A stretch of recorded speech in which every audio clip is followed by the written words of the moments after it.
اوج غرور بودند سرنگون شدند. این هم سرنگون خواهد شد. آیت اللہ خمینی نے ایران میں انقلاب برپا کیا تو 98.2% لوگوں نے ووٹ دیا کہ ایران کا نیا نظام اسلامی اصولوں پر ہونا چاہیے۔ ارلی پوسٹ ریولوشن کے بعد امریکہ نے کیسے آغاز کیا کہ وہ ایران کے اندر مداخلت کرے۔ If they start killing people like they have in the past,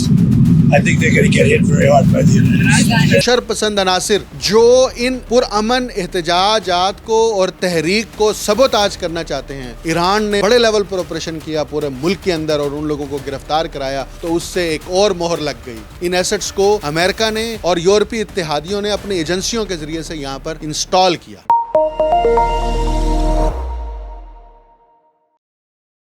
آپ دیکھ رہے ہیں انٹولڈ سٹوری ود ڈاکٹر اکمل سومرو۔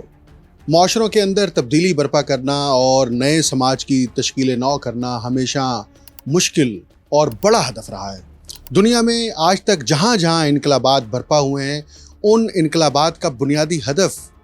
یہی رہا کہ سماج کی تشکیل نو کی جائے، اور سماج کی تشکیل نو ان اصولوں پر کی جائے جس سے پورا سماج ترقی کی جانب سفر طے کرے اور اس سماج میں بسنے والے انسانوں کو برابری کی بنیاد پر مواقع میسر آئیں تاکہ ان کے حقوق پورے کیے جا سکیں۔ انقلاب برپا کرنا تو آسان ہو سکتا ہے اور انقلاب برپا کیا بھی جا سکتا ہے، لیکن اس انقلاب سے نتائج سمیٹنا یہ بہت بڑا ہدف ہوتا ہے اور یہ چیلنجنگ ٹاسک ہوتا ہے۔ آیت اللہ خمینی نے ایران میں انقلاب برپا کیا۔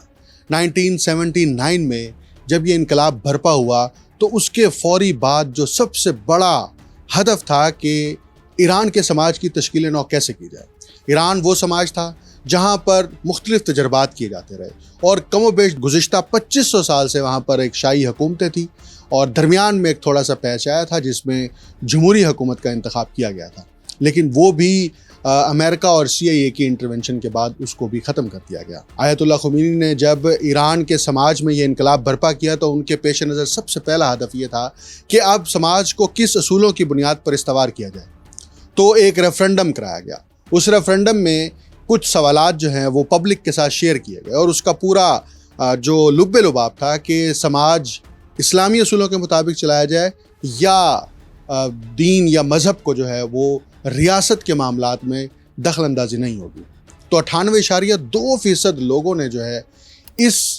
حق میں ووٹ دیا کہ ایران کا نیا نظام جو انقلاب کے بعد جس کا خمیر تیار ہو رہا تھا وہ اسلامی اصولوں پر ہونا چاہیے۔ اور اس کے بعد آیت اللہ خمینی نے پورا ایک چارٹر تیار کیا اور اس کو اسمبلی میں لائے اور پھر پورا ایک سسٹم جو ہے وہ ایران کا تشکیل دیا گیا۔ میں اس پر ایک تفصیلی ویڈیو کر چکا ہوں کہ ایران کی ریاست جو ہے وہ تھیوکریٹک ریاست ہے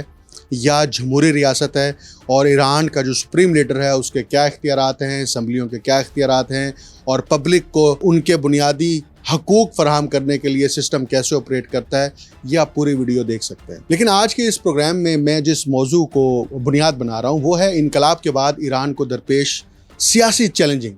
جو مقامی سطح پر بھی تھے اور بین الاقوامی سطح پر بھی تھے۔ اور یہ ارلی پوسٹ ریولوشن کے بعد ایران کے اندر امریکہ نے کیسے آغاز کیا کہ وہ ایران کے اندر مداخلت کرے اور اس سسٹم کو جو انقلاب کی صورت میں یہاں برپا ہوا، اور ایران میں جو شاہی نظام تھا اور شاہ ایران جن کو جلا وطن کر دیا گیا وہ امریکی پیروکار تھے، وہ امریکی ایما پر ایران کی پوری سوسائٹی کو چلا رہے تھے اور ایران کے وسائل جو ہیں وہ امریکی کمپنیوں کو سپرد کر رکھا تھا۔ اس کو ظاہری بات ہے اس کی ایک بہت بڑی تکلیف تھی امریکہ کو، اس لیے یہ پوسٹ ریولوشن انٹرونشن جو ہے اس کا آغاز ہوا اور 1979 سے لے کر پہلا جو اس کا پوسٹ ریولوشن تحریک کہہ لیں جو آیت اللہ خمینی کے خلاف اور اس سسٹم کے خلاف تھی، یہ 1990 تک جاری رہی۔ اور انقلاب کے صرف 2 ہفتوں بعد ہی جب نئی حکومت نے، نئی انتظامیہ نے سوسائٹی کے اندر اصلاحات نافذ کرنا شروع کی تو ایک تحریک شروع ہو گئی، اور اس کا آغاز اس بات سے ہوا کہ حکومت نے یہ اعلان کیا کہ خواتین جو ہیں وہ پردے کی پابندی کریں گی۔ الکوہل پر پابندی لگا دی گئی کہ الکوہل جو ہے وہ ایران میں اس کی فروخت اور اس کے پینے کی اجازت نہیں ہوگی، اس کے استعمال کی اجازت نہیں ہوگی۔ اسی طرح یونیورسٹیز وہاں پر میل اور فیمیلز کی کلاسز کو الگ کر دیا گیا۔ جب یہ فیصلے ہوئے ابتدائی طور پر تو 2 ہفتوں بعد ہی یہاں پر ایک مظاہرے شروع ہوئے اور ایک تحریک برپا ہو گئی کہ موجودہ حکومت جو ہے وہ انسانوں کے ایرانیوں کے جو بنیادی حقوق ہیں وہ سلب کر رہی ہے. اس کے بعد ہی مجاہدین خلق جو ہے وہ بنا لی گئی, اور یہ مجاہدین خلق جو ہے یہ انقلاب کے خلاف ایک تحریک تھی, اور اس وقت بھی یہ رپورٹس آ رہی تھیں کہ ان کو باہر سے جو ہے وہ کنٹرول کرنے کی کوشش کی جا رہی ہے تاکہ ایران کے اندر انقلاب کو ناکام بنایا جائے. اب مجاہدین خلق کی جو تحریک تھی اس کو کاؤنٹر کرنے کے لیے انقلابی پارٹی نے پاسداران انقلاب فورس تشکیل دی, جس کو اسلامک ریولوشنری گارڈز کہا جاتا ہے, اور اب تک بھی یہ ایران کے اندر سب سے مضبوط طاقت اور قوت ہے جو ایران کے اندر ڈسپلن کو اور جو ایرانی ریاست کے قانون ضابطے اور آئین ہیں اس کے نفاذ میں عملی کردار ادا کرتی ہے. اور حیران کن بات یہ ہے کہ یہ جو تحریک برپا کی گئی انقلاب کے خلاف, حکومت کے خلاف, اس کے دوران ہی 1 سال بعد جو ہے وہ عراق اور ایران کی جنگ کا آغاز ہو جاتا ہے, اور عراق جو ہے وہ اٹیک کرتا ہے, اور اس کے بعد جو ہے صدام حسین, جن کا اپنا جو خاتمہ ہے وہ تاریخ میں درج ہے کہ کیسے عراق کے اندر سول وار کرائی گئی اور پھر صدام کو گرفتار کرایا گیا اور اس کا ٹرائل ہوا. اس ٹرائل میں اسے عدالت کی جانب سے پھانسی کا اعلان ہوا, اور جب پھانسی کا اعلان ہوا تو صدام حسین اس کورٹ کے اندر بار بار جو ہے ببنگ دوہل اعلان کر رہے تھے انقلاب زندہ باد, انقلاب زندہ باد, اور انہوں نے خوشی خوشی وہ تختہ دار کے اوپر جو ہے لٹک گئے. ایران کے اس انقلاب کو اور اس پارٹی کو اور نئے سسٹم کو ناکام بنانے کی کوشش کی, اور اس کا یہ بنیادی طور پر فوجی منصوبہ تھا جو کہ اسی وقت جو ہے ناکام ہو گیا. 1979 سے لے کر 1990 تک کی تحریک کا یہ پہلا دور ہے جس کا آغاز تو وہ خواتین اور طلباء کے جو بنیادی حقوق تھے اس سے شروع ہوا, لیکن اس کے بعد ایک دوسری تحریک جو ہے وہ ریاست ایران اور ایرانی حکومت کے خلاف شروع کرائی گئی. اس تحریک کو بھی امریکہ نے, یورپی میڈیا نے ہوا دینے کی کوشش کی, اور جو مظاہرین تھے ان کو فیڈ پہنچائی جاتی رہی کہ وہ کس طرح سے ایرانی سسٹم کو جو ہے کمزور کر سکتے ہیں. یہ 1999 سے لے کر 2003 تک اس تحریک کا جو ہے وہ دائرہ کار ہے. اس کا جو بنیادی عنوان ہے وہ اسٹوڈنٹ ریفارمز کے نام سے ہے یہ تحریک, اور اس میں خاص طور پر ایرانی صدر اس وقت تھے محمد خاتمی, انہوں نے اصلاحات کرنا شروع کر دیں اور لبرلائزیشن کے لیے نئے ضابطے جو ہیں وہ سوسائٹی کے اندر نافذ کرنا شروع کیے. تو کچھ مظاہرین ان کا ساتھ دے رہے تھے اور کچھ ان کے خلاف تھے. اس دوران بھی یہ مشہد کے اندر, اصفہان کے اندر طلبہ نے بڑے زبردست مظاہرے کیے, اور یہ ایران میں کوئی نئی بات نہیں تھی. انقلاب سے پہلے بھی جب شاہ ایران کو دوبارہ انسٹال کیا گیا تھا 1953 میں, اس وقت بھی, اس سے پہلے بھی ایرانی قوم کیونکہ دلیر تصور کی جاتی ہے اور باشعور قوم ہے, اور یہاں پر ہمیشہ جو ہے وہ اپنے رائٹس کے لیے کھڑے ہوتے ہیں. لیکن جب تحریکوں کے اندر, مظاہروں کے اندر CIA, موساد اور MI6 کے ایجنٹس داخل کر دیے جائیں تو وہ پھر انہی تحریکوں کو سبوتاج کرنے کی کوشش کرتے ہیں. اب اس ایرانی حکومت کے خلاف تحریک کا جو تیسرا دور ہے, جس کو تیسری تحریک کہا جا سکتا ہے, یہ احمدی نژاد کے دوسری بار صدر منتخب ہونے کے بعد شروع ہوئی. بنیادی طور پر مظاہرین نے حسین موسوی جو کہ مد مقابل امیدوار تھے ان کے حق میں مظاہرے شروع کر دیے, تحریک برپا کی, اور اس تحریک کو نام دیا گیا گرین موومنٹ کا. اور یہ وہی دور ہے جب عرب سپرنگ کے اثرات جو ہیں وہ ایران تک بھی پہنچ چکے تھے, اور 2011 میں جب مصر اور تیونس کے اندر یہ احتجاجی تحریک برپا ہو رہی تھی جس کو عرب بہار کا نام دیا گیا ہے, تو ایران جو ہے اس کی زد میں آ گیا تھا.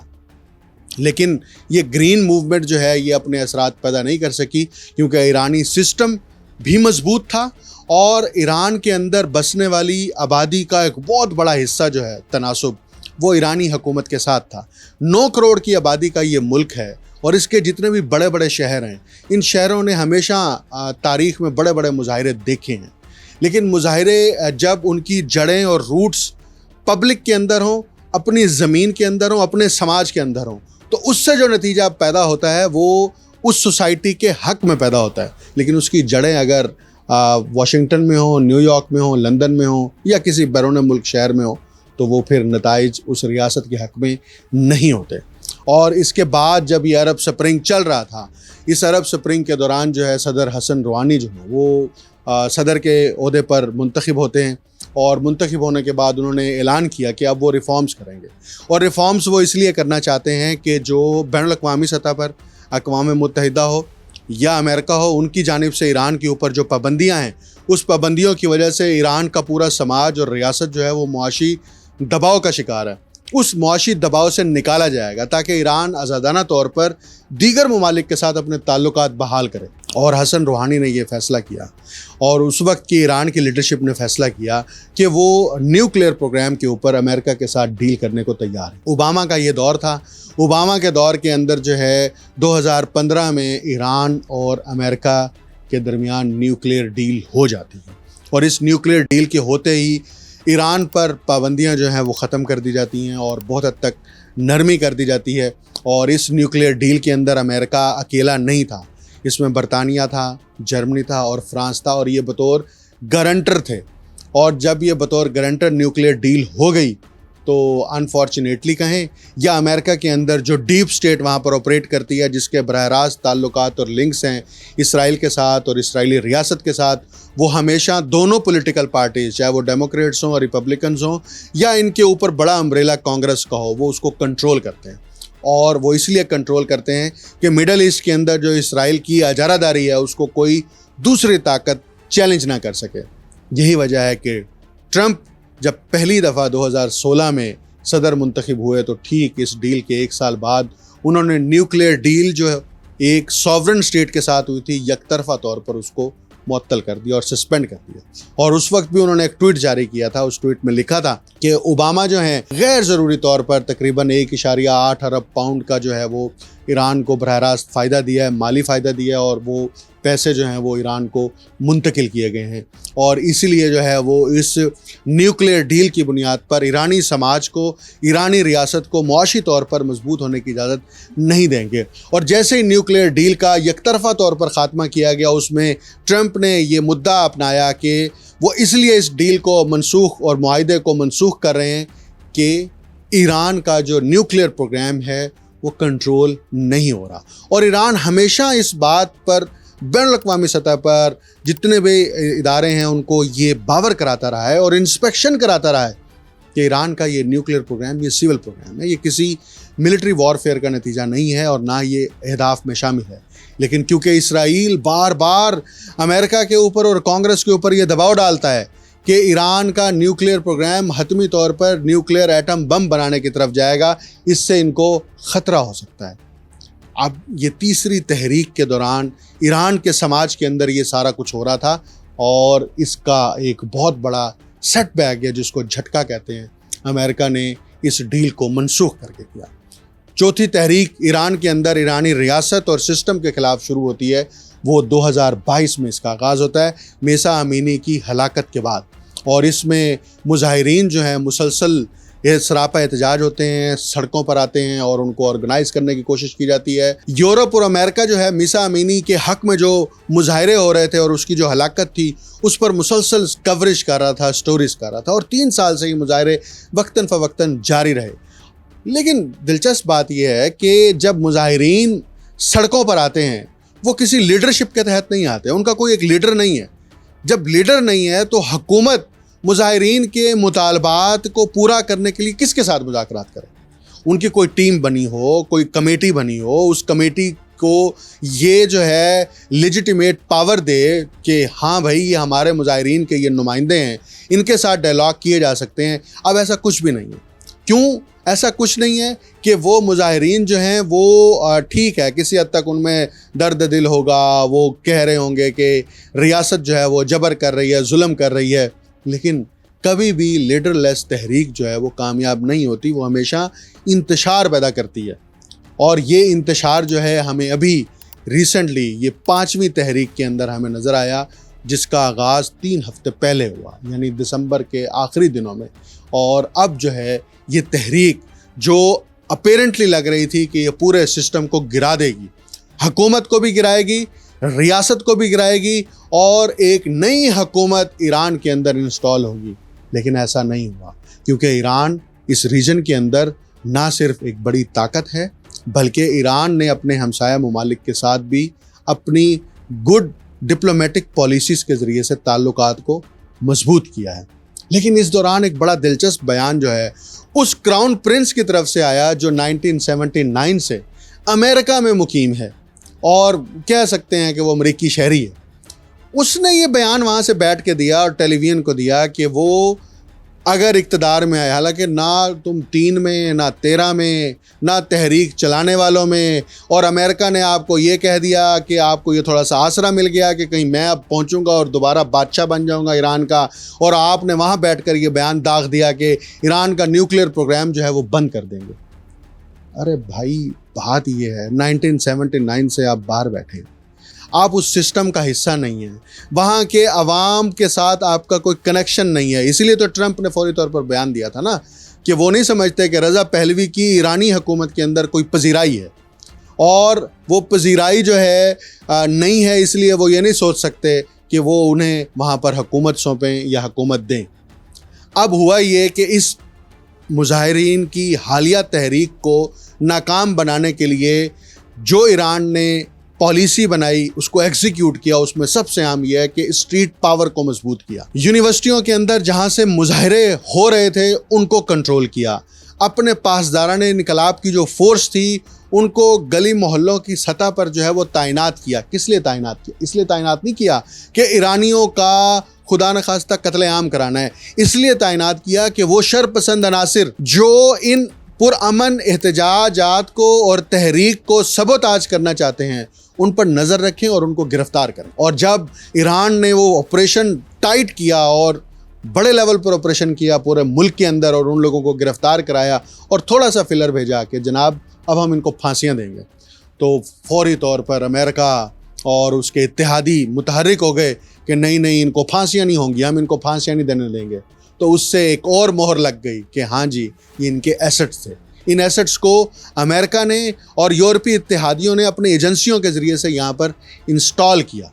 اور اس انسٹالیشن کی آئیڈینٹیفیکیشن جو ہے وہ ایرانی ریاست نے کر لی. ایک سب سے بڑا یہ کام کیا. دوسرا جس پر میں پہلے بھی پروگرام کر چکا ہوں کہ کمیونیکیشن سسٹم کو چوک کر دیا کہ آپ جب معلومات کا تبادلہ کر رہے ہیں اور سلیکٹیو معلومات کا تبادلہ کر رہے ہیں، اس سسٹم کو جب آپ چوک کر دیں گے تو مخالفین ہیں، آپ کے جو حریف ہیں اور جو دشمن ممالک ہیں وہ آپ کے خلاف پروپیگنڈا نہیں کر سکیں گے. اور ایران نے یہ بات ثابت کی ہے کہ وہ مؤثر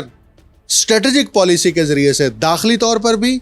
اور ریجنل تناظر میں بھی وہ ان چیزوں پر قابو پا سکنے کی پوری صلاحیت رکھتے ہیں. ایران کے موجودہ سپریم لیڈر نے تو بالکل واضح طور پر یہ بات کہی کہ جناب حکومت کا یہ فرض ہے کہ وہ معاشی دباؤ ختم کرے، جو ایرانی طوفان میں بہت زیادہ گراوٹ ہوئی ہے اس کو بہتر کرے اور عوام کو اس کے بنیادی حقوق فراہم کرے، معاشی طور پر ان کو ریلیف فراہم کرے. یہ حکومت کی ذمہ داری ہے. لیکن معاملہ یہ ہے کہ امریکہ اور یورپ مسلسل ایران کا سکرو ٹائٹ کر رہا ہے. ایران جو ہے وہ خطے کے اندر دنیا میں چھٹا بڑا ملک ہے